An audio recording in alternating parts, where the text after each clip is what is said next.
एक कामचोर बेटी की कहानी एक छोटे से गांव की है, जहां एक लड़की जिसका नाम राधा था रहती थी। राधा का स्वभाव बहुत ही नटखट और आलसी था। वो हमेशा कोई न कोई बहाना बनाकर घर के कामों से बचती रहती थी। उसकी माँ सावित्री बहुत मेहनती और संस्कारी महिला थी, लेकिन राधा के आलसीपन के कारण वो अक्सर परेशान रहती थी। राधा की आदत थी कि वो हर दिन स्कूल से लौटने के बाद सीधा खेल कूद में लग जाती, और जब उसकी माँ उसे किसी काम के लिए बुलाती तो वो तरह तरह के बहाने बना देती। अगर माँ उसे बर्तन धोने के लिए कहती तो वो कहती, माँ मेरे हाथों में दर्द हो रहा है।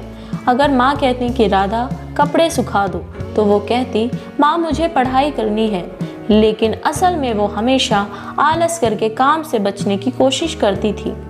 एक दिन राधा की माँ ने सोचा उसे एक सबक सिखाया जाना चाहिए ताकि वो अपनी जिम्मेदारियों को समझ सके। सावित्री ने एक योजना बनाई। अगले दिन उन्होंने राधा से कहा, बेटी आज मुझे कुछ ज़रूरी काम से बाहर जाना है और मैं देर से लौटूंगी। घर के सारे काम तुम्हें ही करने होंगे।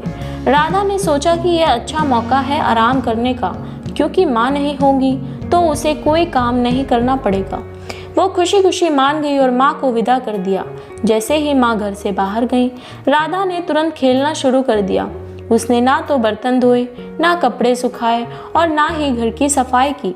शाम को जब सावित्री घर लौटी तो उन्होंने देखा कि घर की हालत बहुत खराब थी। बर्तन किचन में वैसे ही पड़े थे, कपड़े गंदगी में पड़े थे और घर का हर कोना बिखरा हुआ था। उन्होंने राजा से पूछा, बेटी क्या तुमने कोई भी काम नहीं किया? राधा ने सिर झुका लिया और चुपचाप खड़ी रही। सावित्री ने उससे कहा, राधा अगर तुम इसी तरह काम चोरी करती रहोगी तो तुम्हें जीवन में बहुत कठिनाइयों का सामना करना पड़ेगा। हमें अपने काम खुद करने चाहिए और अपनी जिम्मेदारियों को समझना चाहिए। राधा को अपनी गलती का एहसास हुआ। उसने सोचा कि अगर वो इसी तरह आलसी बनी रही तो उसकी माँ हमेशा परेशान रहेंगी और वो खुद भी कुछ नहीं सीख पाएगी। उसने अपनी माँ से माफ़ी मांगी और वादा किया कि अब वो अपने सारे काम समय पर करेगी और मेहनती बनेगी। उस दिन के बाद से राधा ने अपनी आदतों में बदलाव किया।